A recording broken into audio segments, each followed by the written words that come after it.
तो हेलो दोस्तों, good morning सारे बच्चों को, गुड मॉर्निंग सभी को, सुप्रभात सभी को, बहुत बहुत गुड मॉर्निंग। चलिए स्टार्ट करते हैं। कल हम लोगों ने जो अपना वीडियो छोड़ दिया था, कल हमने अपना टॉपिक छोड़ा था कहां पे, नाउन पे छोड़ा था।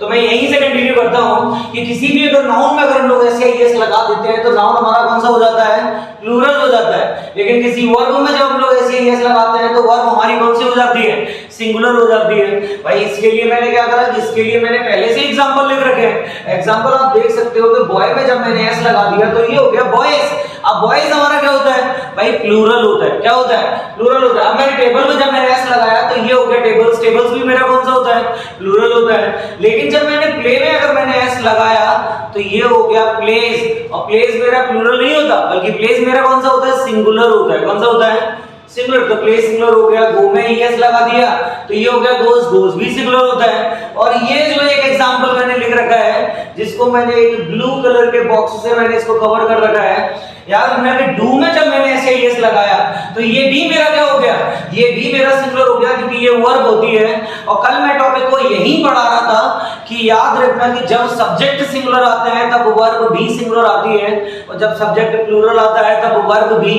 प्लूरल आती है। क्लियर हो गया कि नहीं हो गया? चलिए यहाँ पे कल मैंने आप लोगों को पढ़ा दिया था।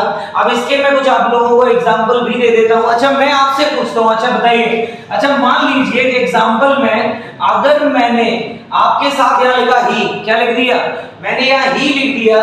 अब ही का मतलब क्या होता है भाई, ही कौन सा होता है, ही तो सिंगुलर होता है। अब एक बात बताइए, ही के साथ क्या आएगा, यहाँ प्ले आना चाहिए या प्लेस आना चाहिए?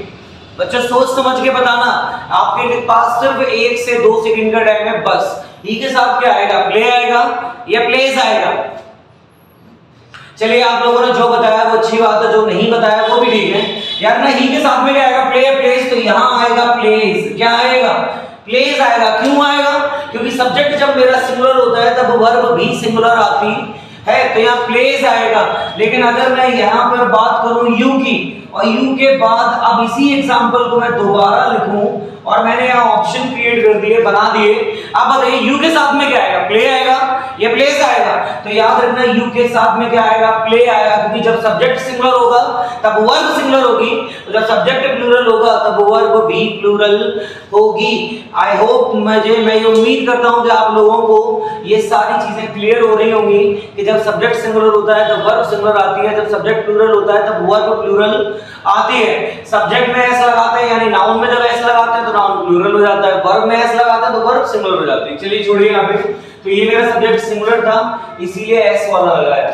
यहाँ मेरा सब्जेक्ट प्लूरल था इसीलिए मैंने विदाउट एस वाला लगाया, यानी प्ले को आंसर बनाया। चलिए यहाँ पे छोड़ देते हैं। यहाँ के बाद अब एक बच्चों वाला एक स्ट्रक्चर है, जैसे आप लोग एकेडमिक क्लासेस में पढ़ते थे, आप लोग ये सोचते थे एकेडमिक में आपने इसको बहुत पढ़ा होगा, लेकिन मैं इसको एक बार फर्स्ट एंड लास्ट समझाऊंगा बस। क्लियर हो गया? आज ही आप आज ही इसे फर्स्ट मान लीजिए और आज ही इसे लास्ट मान लीजिए, क्योंकि ये इसीलिए मैं ये इसलिए कह रहा हूं क्योंकि क्या रहता है कि स्ट्रक्चर कभी चेंज ही नहीं होते। स्ट्रक्चर बेटो यार अपना स्ट्रक्चर बच्चों कभी चेंज नहीं होते, स्ट्रक्चर जो रहते हैं सेम रहते हैं। कैसे रहते हैं, सेम। अब यार ये बेसिक स्ट्रक्चर मैंने लिख रखा, मैंने स्ट्रक्चर नहीं लिखा, ये बेसिक स्ट्रक्चर है यार ना। 12 के 12 टेंसों में यही स्ट्रक्चर काम करेगा यार ना। हर टेंस को, हर वाक्य को हम 6 तरीके से बना सकते हैं। पहला हमारा होता है अफर्मेटिव, पहला कौन सा होता है, अफर्मेटिव होता है। दूसरा नेगेटिव होता है, तीसरा इंटेरोगेटिव होता है, चौथा इंटेरोगेटिव प्लस नेगेटिव। मैंने इंटेरोगेटिव को इन शॉर्ट आईएनटी लिख लिया और नेगेटिव को इन शॉर्ट मैंने एनईजी लिख लिया है। अब बात करते हैं डबल इंटेरोगेटिव की, तो पांचवा हमारा होता है डबल इंटेरोगेटिव और छठवां होता है डबल इंटेरोगेटिव नेगेटिव। क्लियर हो गया कि नहीं हो गया? हम हर किसी वाक्य को 6 तरीके से बना सकते हैं, affirmative, negative, interrogative, interrogative negative, double interrogative और डबल इंटेरोगेटिव नेगेटिव। चलिए यहाँ पे अब सर अफर्मेटिव क्या होता है, नेगेटिव क्या होता है? तो अफर्मेटिव को हिंदी में हम सकारात्मक कहते हैं और नेगेटिव को हिंदी में हम नकारात्मक कहते हैं। याद रखना कि अफर्मेटिव जब किसी वाक्य का पॉजिटिव सेंस निकले तो वो अफर्मेटिव होता है। कौन सा होता है, अफर्मेटिव होता है। और जब किसी वाक्य का नेगेटिव सेंस निकलेगा यानी कि नकारात्मक सेंस निकलेगा तो वो हमारा कौन सा हो जाएगा, नेगेटिव हो जाएगा। तो मैंने आपको कल नहीं बताया था इंग्लिश क्या होती है भाई, subject, helping verb, main verb और ऑब्जेक्ट। आप लोग कंफ्यूज मत होइए यार ना, 12 टेंसों के 12 स्ट्रक्चर थोड़ी ना होते हैं।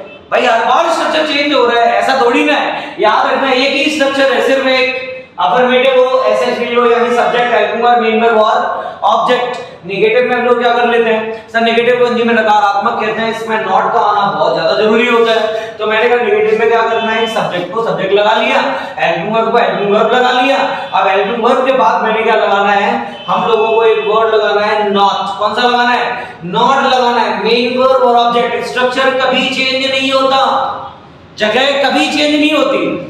अफर्मेटिव किसी का भी हो, नेगेटिव किसी का भी हो, याद रखना कि यही एक स्ट्रक्चर रहेगा।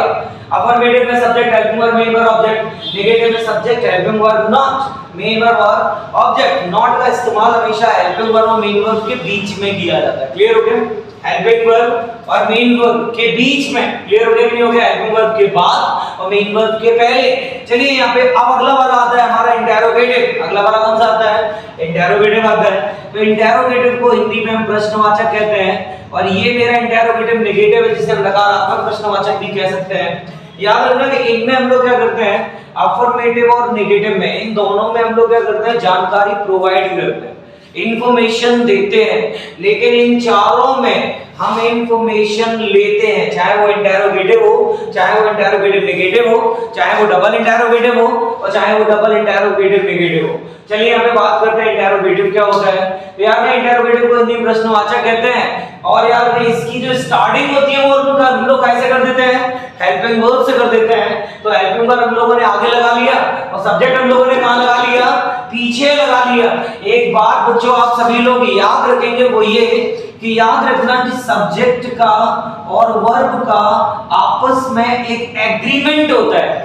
मैंने ये आपको कल भी बताया था सिंटैक्स के बारे में। सब्जेक्ट और वर्ब का आपस में क्या होता है, एग्रीमेंट होता है। भाई अगर ये आएंगे तो ये आएंगे, अगर ये नहीं आएंगे तो ये भी नहीं आएंगे। अगर राम आए हैं तो इज आएगा, और राम नहीं आया तो इज भी नहीं आएगा। ये आएंगे भी साथ, जाएंगे भी साथ। इन्हें तो आप हस्बैंड वाइफ मान लो, इन्हें तो आप मियां बीवी मान सकते हैं कि भाई अगर सेंटेंस में अगर सब्जेक्ट आता है तो हेल्पिंग वर्ब आएगी, सब्जेक्ट नहीं आएगा तो हेल्पिंग वर्ब भी नहीं आएगी। क्लियर हो गया। चलिए हम लोग बात करते हैं यहाँ पे।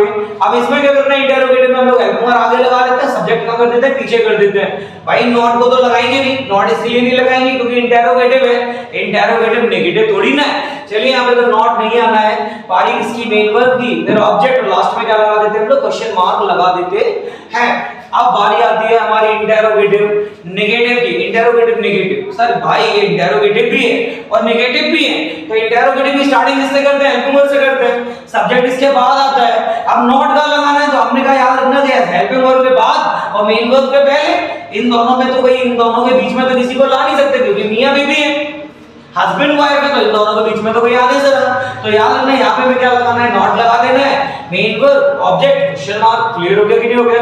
क्रम कभी चेंज नहीं होता, वही है, subject, helping verb, main verb, object, एक के बाद यही आने हैं सभी के बाद।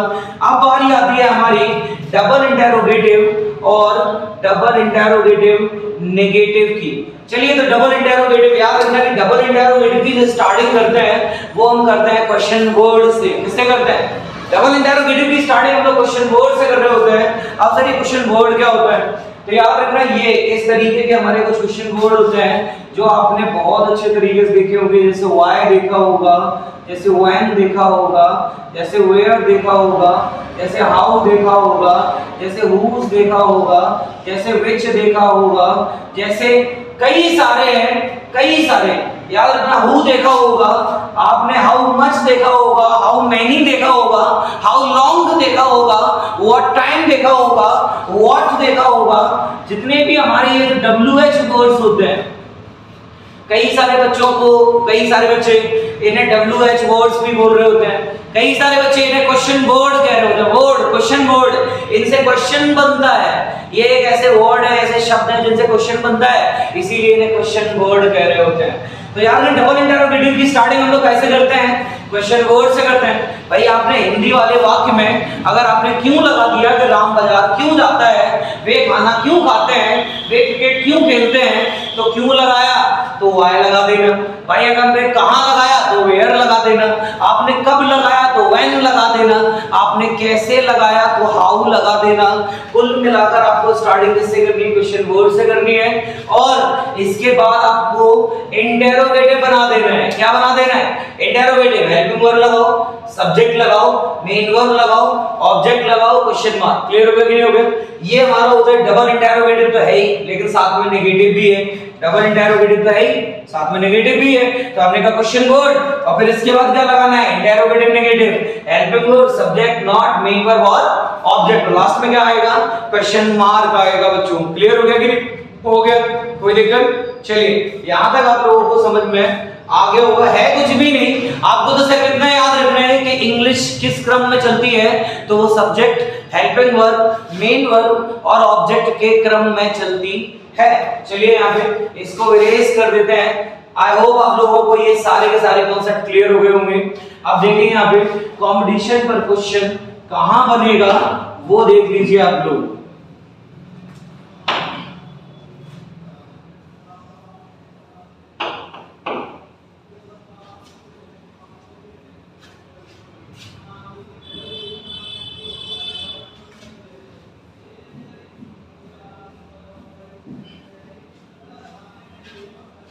चलिए बच्चों हम शुरू कर देते हैं। यहाँ तक क्लियर हो जाने के बाद में याद रखना कि यहाँ पे देखिए प्रेजेंट इंडेफिनिट में जो क्वेश्चन बनते हैं उससे पहले मैं आप लोगों को एक नोट बता देता हूँ। ये नोट आप लोगों को लिखना है या नहीं लिखना है, आप लोग खुद डिसाइड करेंगे। चलिए मैं आपको बता देता हूँ, वो याद रखना वो ये कि प्रेजेंट इंडेफिनिट के अफर्मेटिव, मैंने तीनों को इन शॉर्ट यूज किया तो शायद किसी को दिक्कत नहीं आ रही होगी। अब तो प्रेजेंट इंडेफिनिट के अफर्मेटिव में, काय में, अफर्मेटिव में याद रखना कि हेल्पिंग वर्ब का यूज नहीं किया जाता है। हेल्पिंग वर्ब का क्या नहीं किया जाता है, यूज नहीं किया जाता है। प्रेजेंट इंडेफिनिट के अफर्मेटिव में हेल्पिंग वर्ब का यूज नहीं किया जाता है, इसीलिए मेन वर्ब में हमें क्या लगाना पड़ता है, इसीलिए मेन वर्ब,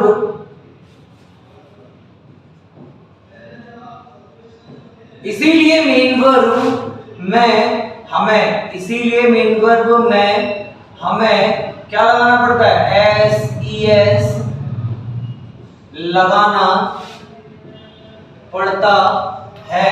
याद रखना कि प्रेजेंट इंडेफिनिट के अफर्मेटिव में हेल्पिंग वर्ब का यूज नहीं किया जाता है, इसीलिए मेन वर्ब में हमें क्या लगाना पड़ता है, एस या ईएस लगाना पड़ता है। क्या लगाना पड़ता है, एस या ईएस लगाना पड़ता है बच्चों। क्या लगाना पड़ता है, एस या ईएस लगाना पड़ता है। भाई नॉर्मल सी बात है कि याद रखना, मैंने आपको कल भी बताया था कि बिना हिंदी की आईडी के आप सेंटेंस कंप्लीट नहीं कर सकते। तो ऑब्वियस सी बात है कि बिना इंग्लिश की आईडी के भी सेंटेंस कंप्लीट नहीं होगा। भाई अगर डू और डज नहीं आएगा तो मैं सेंटेंस को पहचानूंगा कैसे? तो मैंने कहा इसका काम कर तो रहे एस या ईएस। अब मैंने आपके सामने अगर लिख दिया, मान लीजिए कि वे क्रिकेट खेलते हैं, वे क्रिकेट खेलते हैं, तो वे के लिए आपने क्या लगाया, दे। क्या लगा दिया, दे। अब ये टेंस कौन सा है, तायत ये थे। याद रखना प्रेजेंट इंडेफिनिट का है, और प्रेजेंट इंडेफिनिट तो है ही। प्रेजेंट इंडेफिनिट का कौन सा है, तो आपने कहा अफर्मेटिव है, तो मैंने कहा अफर्मेटिव में। अब मैंने यहाँ लिखाया कि प्रेजेंट इंडेफिनिट के अफर्मेटिव में आप काय का यूज नहीं करेंगे, हेल्पिंग वर्ब का यूज नहीं करेंगे, बल्कि डायरेक्ट मेन वर्ब में क्या लगाना है, एस या ईएस लगा देना है। अब एक बात बताइए, तो दे के बाद में क्या आएगा, हेल्पिंग वर्ब तो आएगी नहीं। अब मेन वर्ब कौन सी है, प्ले है, तो याद रखना खेल है मेरी, खेलना, तो याद रखना। अब बताइए यहाँ प्ले आएगा या प्लेस आएगा, तो याद रखना। अब मैंने इसके बाद में एक ऑब्जेक्ट जो मेरा बचा था वो मैंने लिख दिया क्रिकेट। चलिए बताइए प्ले आएगा या प्लेस आएगा, आपके पास फिर से 1-2 सेकंड का टाइम है, जल्दी बताइए प्ले या प्लेस। तो आप बताइए आप लोग क्या आएगा यहाँ पर, तो यहाँ पर आएगा बच्चों प्ले। क्या आएगा, प्ले आएगा। प्ले क्यों आएगा, आपको बता दूं कि प्ले क्यों आएगा। सर आपने तो कहा था एस या ईएस लगाना है, तो मैंने कहा एस या ईएस तो तुम्हें तब भी लगाना है ना, तभी लगाओगे ना जब आपको मैंने ये भी तो बताया था कि वर्ब में अगर आपने एस या ईएस लगा दी तो वर्ब सिंगुलर हो जाती है। कैसी हो जाती है, अब भाई ये कौन सा है, प्लूरल है। अब अगर सब्जेक्ट अगर प्लूरल है तो आप वर्ब सिंगुलर क्यों इस्तेमाल कर रहे हैं, आपको एस या ईएस लगाना है, लेकिन वो एस या ईएस याद रखना आपको किसके साथ लगाना है, सिंगुलर सब्जेक्ट के साथ लगाना है। क्या के साथ लगाना है, सिंगुलर सब्जेक्ट। हाँ, इसकी जगह अगर मैं यहाँ पर ही कर देता और ही के बाद अब मैं आपसे पूछता कि सर अब बताइए प्ले आएगा या प्लेस आएगा, तो हाँ, यहाँ आपको सोचने की जरूरत नहीं है, 110% यहाँ पर क्या आएगा, प्लेस आएगा। क्या आएगा, प्लेस। क्लियर हो गया होगा बच्चों, मेरी बात समझ में आ गई। चलिए अब हम लोग हिंदी को रोक देते हैं, कंपटीशन में इन टेंसों का कोई मतलब नहीं है। अब तो मैं डायरेक्ट आपसे पूछूंगा, अब आप बताइए कि अब क्या आएगा। अब मैंने आपके सामने यहाँ लिख दिया राम। क्या लिख दिया, राम। आपको पता है इससे भी और भी ज्यादा मजा आएगा, लेकिन वो ज्यादा मजा आपको तब आएगा जब मैं लाइव आऊंगा, क्योंकि जब मैं लाइव आने लगूंगा, जब हमारे 1000 सब्सक्राइबर पूरे हो जाएंगे तो हम लोग लाइव आना स्टार्ट हो जाएंगे। और जब हम लोग लाइव आना स्टार्ट हो जाएंगे, भाई याद रखना कि तब मैं आपसे डायरेक्ट पूछा करूंगा और मैं वेट भी करूंगा 1-2 सेकंड का कि आप लोग मुझे कमेंट करिए, फटाफट से बताइए कि यहाँ पर कौन सा ऑप्शन आएगा। तो आप लोग मुझे बता रहे होंगे कि सर प्ले आएगा, प्लेस आएगा। बहुत मजा आने वाला है बच्चों, बहुत ज्यादा मजा आने वाला है। बस इंतजार करिए, इंतजार का फल मीठा होता है। इस चैनल को लाइक एंड सब्सक्राइब जरूर करना। अगर आपको वीडियो अच्छा लगा हो तो क्लियर हो गया, कंजूसी मत करना बिल्कुल भी। चलिए अब याद ना कि राम, आप बताइए यहाँ पे, आप बता रहे राम। अब मैं राम के बाद यहाँ पर अगर मैं यहाँ पे लिखूं आपके सामने, आप बताइए यहाँ कम आएगा या कम्स आएगा, तो आप बताइए क्या आएगा। अब मैंने आपके सामने यहाँ लिख दिया यू, और यू के बाद अब मैंने यहाँ लिख दिया गो आएगा या गोज आएगा। अब मैंने यहाँ लिख दिया आई, और आई के बाद अब मैंने आपके साथ पूछा कि आप बताइए यहाँ पर क्या आएगा, वॉच आएगा या यहाँ पर वॉचेस आएगा। बताना जरा क्या आएगा। अब मैंने यहाँ लिख दिया दे। क्या लिख दिया, मैंने यहाँ दे लिख दिया। अच्छा, दे के साथ में क्या आएगा, दे के साथ में यहाँ सिट आएगा या यहाँ पर सिट्स आएगा। अब मैंने यहाँ लिख दिया ही। अच्छा, ही के बाद में क्या आएगा, ही के बाद में आपको बताना है, बताइए यहाँ डू आएगा या डज आएगा। अब मैंने यहाँ लिख दिया सी, और सी के बाद अब आप लोगों को बताना है, सी के बाद बताना है, ठीक है। अब सी के बाद क्या आएगा, यहाँ टेक आएगा या यहाँ टेक्स आएगा। लीजिए मैंने आपके सामने अलग अलग सब्जेक्ट्स भी ले लिए, अलग अलग वर्ब भी लगा दी। आप लोग बताइए राम के साथ क्या आएगा, तो राम के साथ ऑब्वियस है यहाँ पर कम्स आएगा, क्योंकि सब्जेक्ट सिंगुलर है तो वर्ब भी सिंगुलर आएगी। अगर यू सब्जेक्ट अगर प्लूरल है तो वर्ब भी प्लूरल आएगी, गो आएगा। यहाँ लिखा ही हमारा सिंगुलर है, डू आएगा कि डज आएगा, सर 110% डज आएगा। अब मैंने कहा आई कौन सा प्लूरल में रखा जाता है, मैंने कहा वॉच आएगा या वॉचेस आएगा, तो आपने कहा वॉच आएगा। मैंने कहा दे के साथ क्या आएगा, आपने कहा दे के साथ सिट आएगा। मैंने कहा सी के साथ में क्या आएगा, आपने कहा टेक्स आएगा, क्योंकि सब्जेक्ट सिंगुलर होगा तो वर्ब सिंगुलर होगी, सब्जेक्ट प्लूरल होगा तो वर्ब प्लूरल होगी। Subject plural verb plural, subject singular verb singular, subject plural verb plural, subject singular verb भी सिंगुलर। क्लियर हो गया कि नहीं हो गया बच्चों। ये गो और गोस लिखा था वो मैंने जल्दी में लिख दिया। चलिए कोई दिक्कत नहीं, यहाँ क्लियर हो गया कि नहीं हो गया, यहाँ क्लियर हो गया। आई होप आप लोगों को ये क्लियर हो गया होगा कि सर आपको तो दिक्कत नहीं आ रही है। अरे कंपटीशन में अगर ये चीज आपको देखने को मिल रही है तो आप सोच क्यों रहे हो। सब्जेक्ट प्लूरल है तो आप बिना एस वाली वर्ब को चुने, और सब्जेक्ट अगर सिंगुलर है तो एस वाली वर्ब को चुने। क्लियर हो गया कि नहीं हो गया। चलिए इसको भी इरेज कर देते हैं। अब याद रखना कि प्रेजेंट इंडेफिनिट पर यहां से हमारा बेस कंप्लीट हो गया। अब हमारा यहां से हमें पढ़ने में बच्चों बिल्कुल भी दिक्कत नहीं आएगी। अगर आपने ये वीडियोस नहीं देखा है तो इसके पहले वाला वीडियो जरूर देखना, और इसके बाद ये वाला देखना। हम ये सारे पार्ट कंटिन्यू डालेंगे, सभी पर मार्किंग की गई होगी, नंबर 1, नंबर 2, नंबर 3। तो आपका टॉपिक बिल्कुल भी अधूरा नहीं रहेगा, एकदम से क्लियर हो जाएगा। चलिए यहाँ पे स्टार्ट करते हैं हम लोग। यहाँ पे अब प्रेजेंट इंडेफिनिट पर्सन कॉम्पिटिशन में क्वेश्चन बनता है तो किस तरीके से बनता है, क्यों भाई, सही है कि नहीं। तो मैं बता दूं कंपटीशन में क्वेश्चन इंग्लिश में 2 तरीके से बनेगा। या तो वो क्वेश्चन ऑप्शनल होना चाहिए, या तो वो कौन सा होगा, ऑप्शनल होगा। ऑप्शनल का मतलब जानना है कि आपको पता होगा कि कंपटीशन में आपको क्या दिए गए होंगे, ऑप्शन दिए गए होंगे 1, 2, 3 और 4, और फिर उनमें से आपसे ये पूछा जाएगा कि इनमें से सही कौन सा है, इनमें से सही कौन सा है। तो आपको इन चारों में से कोई एक पर राइट क्लिक करना है। अगर मान लीजिए कि थर्ड वाला सही है तो थर्ड पे कर दीजिए, अगर मान लीजिए कि 4 वाला सही है तो 4 पे कर दीजिए, अगर मान लीजिए कि फर्स्ट वाला सही है तो फर्स्ट पे कर दीजिए। क्लियर हो गया कि नहीं हो गया, मेरी बात समझ में आ गई कि नहीं आ गई। चलिए यहाँ तक क्लियर हो गया। या तो ऑप्शनल आएगा या फिर वो आएगा एरर। क्या आएगा, एरर। और यहाँ पर बच्चा कुछ ज्यादा ही फंसता है, उसके लिए तो ये मान लीजिए कि एरर अगर दे दिया तो उसके हाथ पे ढीले पड़ जाते हैं कि सर एरर सॉल्विंग कैसे होते हैं, सर एरर सॉल्व कैसे होता है। तो मैंने कहा भाई एरर को सॉल्व करने का बहुत इजी तरीका है, टेंशन फ्री रहिए, टेंशन फ्री रहिए। अगर उन्होंने मेरे सामने अगर लिख दिया कि अगर उन्होंने मेरे सामने यहाँ पे लिख दिया कि he go to watch the movie, और मूवी उन्होंने एक सेंटेंस मेरे आपके सामने लिखा कि he go to watch the movie, he go to watch the movie, और फिर इन्होंने क्या करा कि यहाँ पर एक, यहाँ पर दो, यहाँ पर तीन, इन्होंने इसको डाला ए, इसको डाल दिया बी, इसको डाल दिया सी और इसको डाल दिया डी, और फिर वो आपसे पूछेंगे कि इनमें से कौन से वाले पार्ट में एरर है।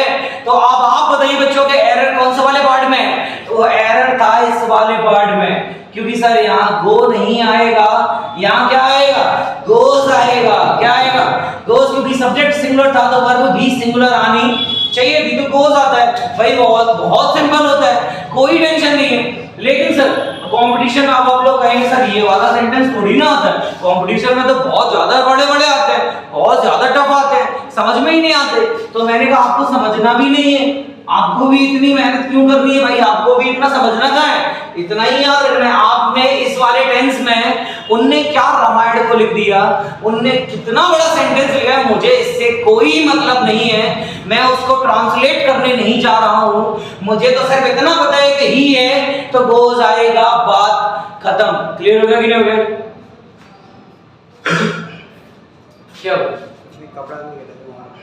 क्लियर हो गया कि नहीं हो गया? बात खत्म। मेरी बात समझ में आई कि नहीं आई बच्चों? यहाँ तक क्लियर हो गया कि नहीं हो गया? तो इतना सोचना क्यों, अरे तुम्हें वहां ट्रांसलेट थोड़ी ना करना है, तुम्हें वहां क्या ट्रांसलेट करने जा रहे हो, वहां तुम्हें अपनी विद्या मत दिखाओ, वहां अपना गुण मत दिखाओ, तुम्हारा ट्रांसलेशन वहां कोई सुनने आ रहा है नहीं, तुम्हें ट्रांसलेशन से कोई मतलब नहीं है। 2 लाइन 3 लाइन 4 लाइन, अरे कितना भी बड़ा लिख के दे दो, मुझे इससे कोई फर्क नहीं पड़ता, मैं वहां ट्रांसलेट नहीं करूंगा, डायरेक्ट यार मैं विदिन या तो मैक्सिमम 10 सेकंड 5 सेकंड, इतने से ज्यादा अगर क्वेश्चन लगने अगर टाइम ले लिया तो नहीं, नाम बदल देना। इंग्लिश इतनी प्यार से समझ में आएगी, टेंशन फ्री रहिए। क्लियर हो गया कि नहीं हो गया? Error solving, optional, normal solve होंगे, देखिए आप लोग। अब मेरी बात देखिए, यहाँ पे प्रेजेंट इंडेफिनिट पर अगर क्वेश्चन बनते हैं तो सबसे ज्यादा क्वेश्चन हमारे बनते हैं कीवर्ड्स पे। किस पे बनते हैं? कीवर्ड्स पे।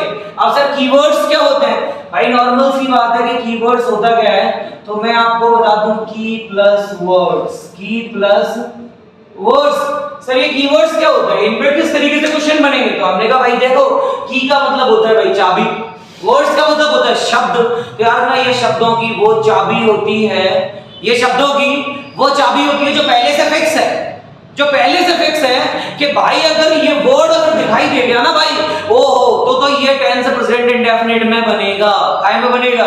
मैं आपको कुछ वर्ड ऐसे बताऊंगा, आपको ये वर्ड अगर दिखाई दे जाए, सिर्फ दिखाई दे जाए, आपका तो माइंड सेट हो जाएगा ये अगर वर्ड, ये अगर टेंस बनेगा तो प्रेजेंट इंडेफिनिट में बनेगा, नहीं तो बनेगा ही नहीं। क्लियर हो गया कि नहीं हो गया? बहुत आसान है, बहुत इजी है, टेंशन फ्री रहिए। आप देखिए यहाँ पे मैं कुछ वर्ड आपको बताने जा रहा हूँ, ये वर्ड्स की वो चाबियां हैं जो याद रखना, इस चाबी से भाई अगर ताला खुलेगा तो ताला सिर्फ प्रेजेंट इंडेफिनिट के घर का खुलना है, नहीं तो खुलेगा ही नहीं किसी भी घर का, क्योंकि चाबी गलत है।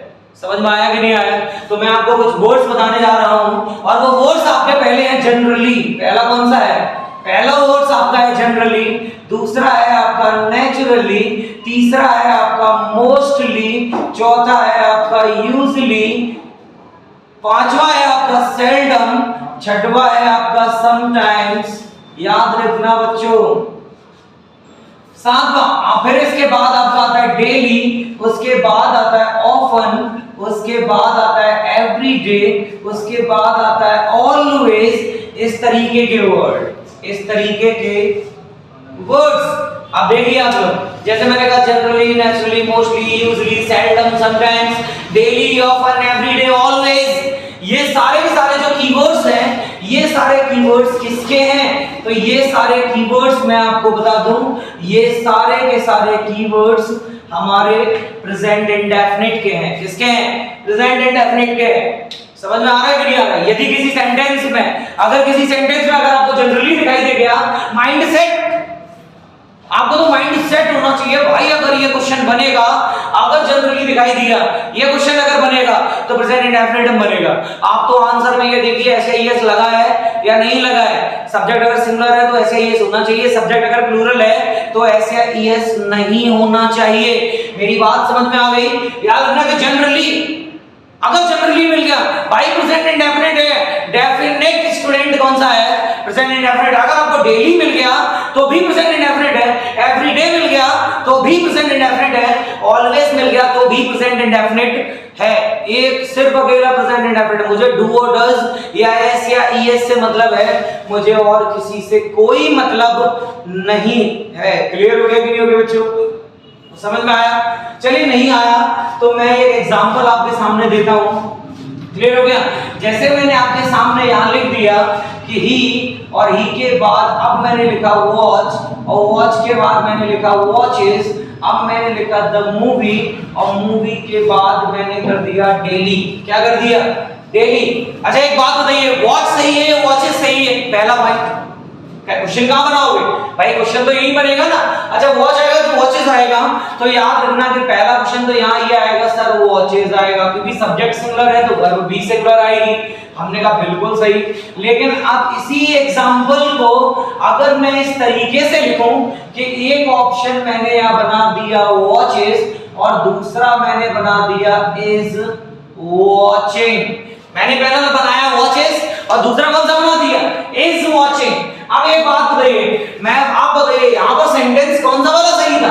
अरे सर एक बात बताओ, ये वाला तो मैंने पढ़ा ही नहीं। इज वॉचिंग क्या मैंने पढ़ा है? अरे सर नहीं, इज वॉचिंग को मैंने नहीं पढ़ा। इसका मतलब है कि सर ये वाला गलत है, क्योंकि ही वॉचेस आएगा। क्यों आएगा? क्योंकि सर यहाँ पर डेली लगा था। क्या लगा था? डेली लगा था। और डेली का कीवर्ड होता है, डेली प्रेजेंट इंडेफिनिट का कीवर्ड होता है। सर आप चाहे प्रेजेंट कंटीन्यूअस में दो, चाहे प्रेजेंट परफेक्ट में दो, चाहे प्रेजेंट परफेक्ट कंटीन्यूअस में दो, या जितने भी जो बचे हैं 11 सेंटेंसेस जो बचे हैं आप उनमें दो, लेकिन मुझे उससे कोई मतलब नहीं है। मुझे तो डेली दिखाई दिया भाई, मैं तो वॉचेस लगाऊंगा। क्या लगाएंगे भाई? अपन तो वॉचेस लगाएंगे। सही नहीं भाई? सिंपल सी बात है। क्या लगाना है? वॉचेस लगाएं। क्यों लगाएं? क्योंकि डेली लगाएं। भाई ये सिंपल सी बात है कि अगर पानी में अगर हम शक्कर डाल देंगे तो पानी मीठा हो जाएगा। भाई पानी में अगर नमक डाल देंगे तो पानी नमकीन हो जाएगा, खारा हो जाएगा। भाई पानी में अगर आप लोग जिस तरीके से, अगर ये सत्य है तो ये भी सत्य है कि सर अगर डेली आया तो वॉचेस आएगा। क्या आएगा? वॉचेस आएगा। क्लियर हो गया कि नहीं हो गया बच्चों? समझ में आ रहा होगा आपको? ये कीवर्ड्स हैं, आपको इन कीवर्ड्स का स्क्रीनशॉट ले लेना है। इन कीवर्ड का आपको याद रखना है कि ये अगर वर्ड दिखाई दिए ना तो टेंस कौन सा बनेगा? प्रेजेंट इंडेफिनिट का बनेगा। कौन सा बनेगा? प्रेजेंट इंडेफिनिट का। बच्चों समझ में आ गया होगा आप लोगों को? क्लियर हो गया कि नहीं हो गया?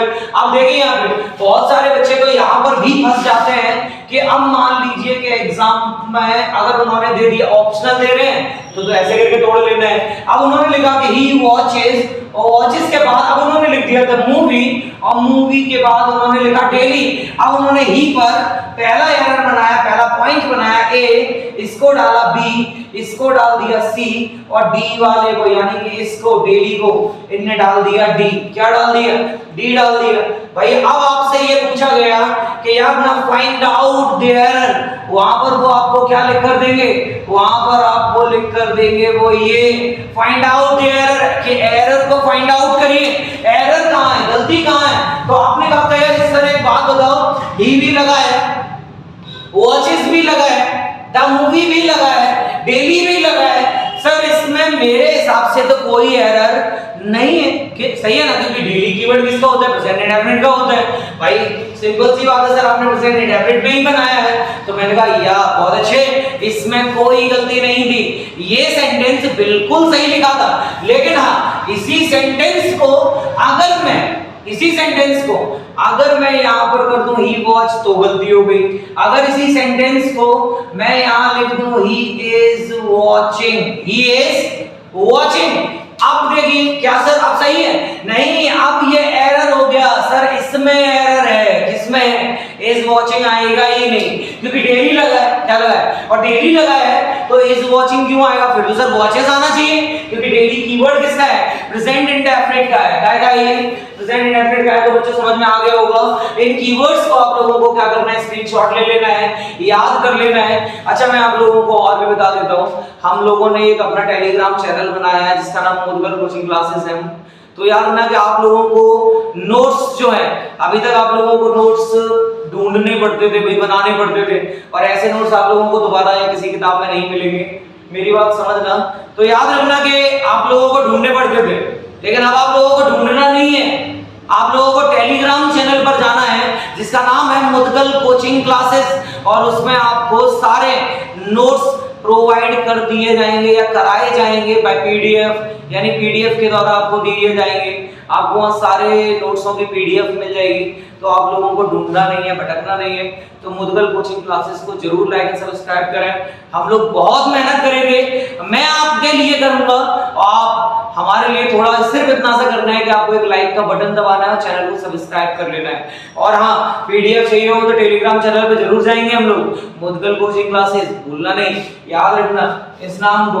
चलिए यहाँ पे अब आप लोगों को समझ में आ गया होगा कि सर के किस तरीके से क्वेश्चन बनते हैं। तो याद रखना कि अब भाई इस सेंटेंस को कितना भी बड़ा कर दो, मुझे इससे कोई मतलब नहीं है, मुझे तो डेली दिखाई दे गया टेंस प्रेजेंट इंडेफिनिट में बनेगा, सर श्योर प्रेजेंट इंडेफिनिट में बनेगा।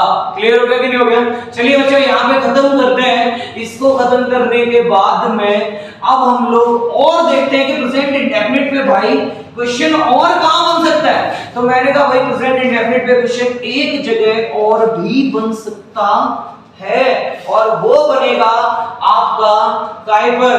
कुछ पॉइंट्स हैं तो आप इसके लिए लिख सकते हैं कि सम इंपॉर्टेंट पॉइंट्स। चलिए कुछ मैं आपको इंपॉर्टेंट पॉइंट्स बता दूं जिन्हें आप लोगों को याद रखना है, और वो पहला पॉइंट आप लोगों का ये है कि याद रखना है यूनिवर्सल ट्रुथ। क्या याद रखना है? क्या याद रखना है? Universal truth. अब यूनिवर्सल ट्रुथ याद रखना, यूनिवर्सल ट्रुथ वाले जितने भी जो सेंटेंस होते हैं वो भी हमेशा अगर बनते हैं तो प्रेजेंट इंडेफिनिट में बनते हैं। किसमें बनते हैं? प्रेजेंट इंडेफिनिट में बनते हैं बच्चों। अब यूनिवर्सल ट्रुथ सर होता क्या है? बच्चों को यही नहीं पता, तो मैंने कहा यूनिवर्सल ट्रुथ यानी कि एक ऐसा सत्य, एक यूनिवर्सल ट्रुथ, एक सदा सत्य रहने वाला वाक्य। सदा सत्य मतलब जिसका एक ऐसा वाक्य जिसका ना कभी पास्ट बन सकता है और ना ही कभी फ्यूचर बन सकता है, तो ऐसे वाक्यों को हम लोग क्या बोलते हैं? यूनिवर्सल ट्रुथ बोलते हैं। जैसे मैंने कहा कि सूर्य पूर्व से उगता है, अब भाई ये तो यूनिवर्सल ट्रुथ है, उगता है तो उगता है। अब इस सेंटेंस का ना पास्ट बना सकते हैं ना फ्यूचर, क्योंकि ये टेंस का ना कभी पास्ट हुआ और ना ही कभी फ्यूचर होगा, क्योंकि ये टेंस सदा से ही प्रेजेंट में था और प्रेजेंट में ही रहेगा। आप ये नहीं कह सकते कि सूर्य पूर्व से उगता था, सूर्य पश्चिम में अस्त नहीं होता था, या ये कहें कि आप सूर्य पश्चिम में अस्त होता था। समझ रहे हो ना? ऐसा था तो आएगा ही नहीं भैया। ना सूर्य पूर्व से उगता है, उगता है, और यही एक अकेला वाक्य है और ऐसा ही रहेगा। ना आप था लगा सकते हैं और ना आप ये कह सकते हैं कि सूर्य पूर्व से उगेगा। भाई इनका ना तो पास्ट होता है ना फ्यूचर होता है, ये सदा से ही प्रेजेंट में ही रहते हैं, ये फिक्स होते हैं। तो यूनिवर्सल ट्रुथ अगर आपको मिल गया तो माइंड सेट है भाई, टेंस क्या बनेगा? प्रेजेंट इंडेफिनिट में बनेगा। जैसे मैं आपके सामने यहाँ लिख दूं कि द सन, और अब मैंने यहाँ पहला ऑप्शन बनाया राइज, दूसरा बना दिया राइजेस, तीसरा बना दिया इज राइजिंग। तीसरा मैंने कौन सा बना दिया? तीसरा मैंने बना दिया इज राइजिंग। समझ में आया? अब मैंने यहां लिखा इन the east, in the east. Clear हो गया कि नहीं हो गया? और भी मैं इसका एक ऑप्शन और भी बना देता हूं, रोज कर देता हूं। क्लियर हो गया कि नहीं हो गया? रोज दिखाई दे रहा है वीडियो में। चलिए अब मैंने लिखा कि the sun rose in the east, the sun rises in the east, the sun is rising in the east। बताइए बच्चों यहाँ पे सही कौन सा था? क्या यहाँ पर सेकंड फॉर्म आ सकता है? सर नहीं आ सकता, क्योंकि ये यूनिवर्सल ट्रुथ है। सर राइजेस आ सकता है? हाँ बिल्कुल आ सकता है। क्या राइज आएगा? नहीं सर, क्योंकि सन इकलौता है और सन सिंगुलर है तो वर्ब भी सिंगुलर आएगी, राइजेस आएगा। सर इज राइजिंग सीन नहीं बनता, होगा ही नहीं। चलिए यहाँ पे तो यूनिवर्सल ट्रुथ जो सेंटेंसेस होते हैं वो हमेशा प्रेजेंट इंडेफिनिट में बनते हैं। ऐसे ही आपको दूसरा पॉइंट याद रखना है जिन्हें हम कहते हैं हैबिचुअल फैक्ट्स। क्या बोलते हैं? Habitual facts. याद रखना, जितने भी जो हमारे हैबिचुअल फैक्ट्स होते हैं, हैबिचुअल तो हैबिट तो जानते होंगे भाई। हैबिचुअल फैक्ट का मतलब होता है आदत संबंधी। क्या बोलते हैं इन्हें हम लोग? आदत संबंधी बोलते हैं। मतलब एक ऐसा वाक्य जो आदत से रिलेटेड, मतलब आदतें हैं भाई, आदतें भी कभी नहीं बदलती। मैंने आपसे कहा कि कुत्ता अजनबियों पर भौंकता है। अब भाई नॉर्मल सी बात है, भौंकता है तो भौंकता है। अब आप इसमें था तो लगा नहीं सकते कि कुत्ता अजनबियों पर भौंकता था, आजकल उसने बंद कर रखा है। समझ में आ रहा है? आजकल हड़ताल पे है, तो वही नहीं, कुत्ता अजनबी पर भौंकता है और यही एक टेंस रहेगा। ना इसका पास्ट बनेगा और ना ही इसका फ्यूचर क्रिएट कर सकते हैं। तो अब मैंने आपके सामने एक और एग्जांपल लिख देते हैं। अब मैंने यहां लिख दिया द डॉग। क्या लिख दिया? मैंने यहां लिख दिया द डॉग, और डॉग के बाद अब मैंने पूछा बार्क आएगा या बार्क्स आएगा, और अब हमने यहां लिखा at the strangers. At the strangers. चलिए, कुत्ता अजनबियों पर भौंकता है। अब बताओ बार्क आएगा कि बार्क्स आएगा?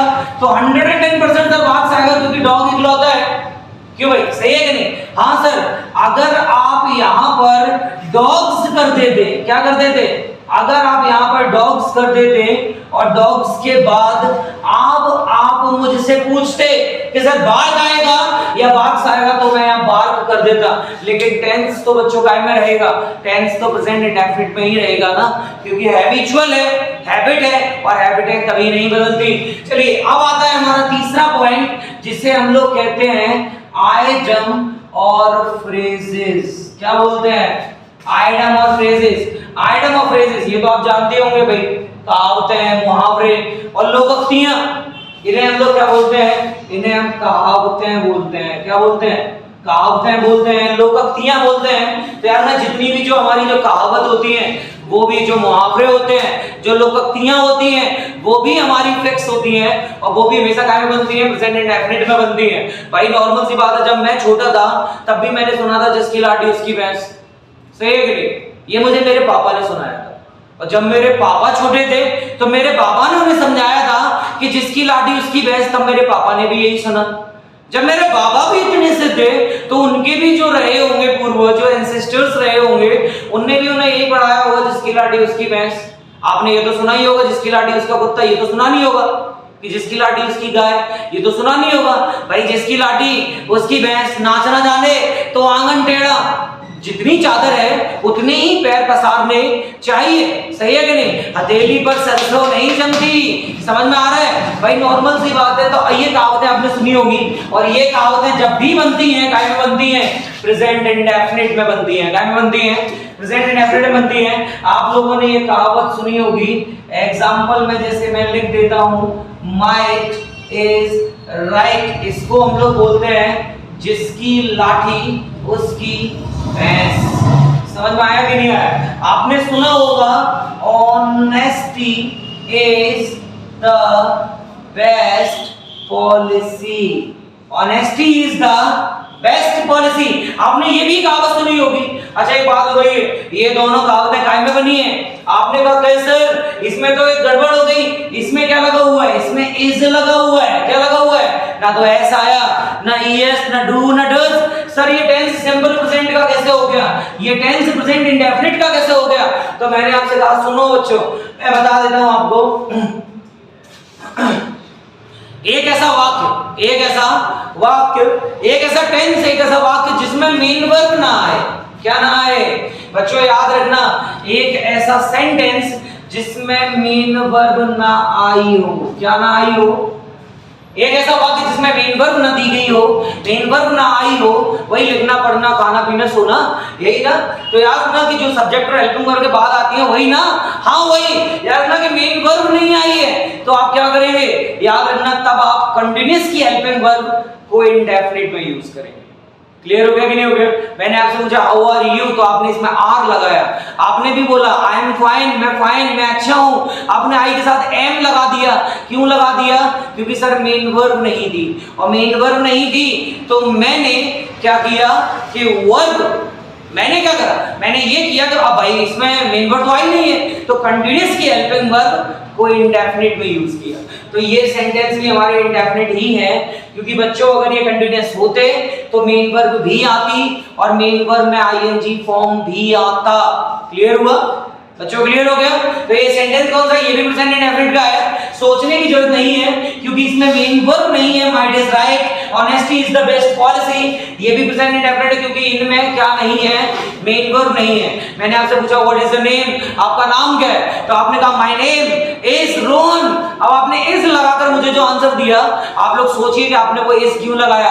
आपने इज इसीलिए लगाया क्योंकि सेंटेंस में मेन वर्ब नहीं थी, और मेन वर्ब नहीं होगी तो बच्चों आपको कंटीन्यूअस की हेल्पिंग वर्ब इंडेफिनिट में यूज करनी पड़ेगी और वो टेंस प्रेजेंट इंडेफिनिट ही कहलाएगा। क्लियर हो गया कि नहीं हो गया? तो ये सेंटेंस भी हमारे अगर बनेंगे तो काय में बनेंगे? ये सेंटेंस भी अगर हमारे बनेंगे तो प्रेजेंट इंडेफिनिट में बनेंगे। याद रखना ये तीनों पॉइंट आपको याद रखने हैं कि यूनिवर्सल ट्रुथ आएगा तो प्रेजेंट इंडेफिनिट, हैबिचुअल फैक्ट्स आएंगे तो भी प्रेजेंट इंडेफिनिट, और आइटम ऑफ प्लेसेस आएंगे तो भी प्रेजेंट इंडेफिनिट। क्योंकि याद रखना कि ना तो इनका कभी पास्ट बन सकता है और ना ही इनका कभी फ्यूचर बन सकता है। इज दैट क्लियर ना? इज दैट क्लियर बच्चों? आप लोगों को समझ में आया? ना ही यूनिवर्सल ट्रुथ का पास्ट होता है, ना फ्यूचर होता है, ना हैबिचुअल फैक्ट का पास्ट होता है, ना फ्यूचर होता है, ना ही आइटम फ्रेजेस का पास्ट होता है, ना फ्यूचर होता है। ये टेंस बिल्कुल से फिक्स हैं। ये अगर वाक्य आएंगे ऐसे वाक्य जिनके पास्ट नहीं होते, फ्यूचर नहीं होते, भाई सिंपल सी बात है, वो टेंस प्रेजेंट इंडेफिनिट में बनाए जाते हैं। आज के लिए बस इतना ही। आप लोग मुदगल कोचिंग क्लासेस को जरूर सॉल्व करिए, वो जरूर लाइक एंड सब्सक्राइब करिए। आप सब्सक्राइब जरूर करिए उस चैनल को, और आपको जो पीडीएफ चाहिए वो आपको टेलीग्राम चैनल पे मिल ही जाएंगे। तो बच्चों आप लोगों को उम्मीद करता हूँ ये कॉन्सेप्ट समझ में आया होगा प्रेजेंट इंडेफिनिट पर। इससे ज्यादा क्वेश्चन बाहर आपके नहीं जाएंगे। तो कल मिलते हैं, see you tomorrow. Subscribe now and press the bell icon. Never miss an update.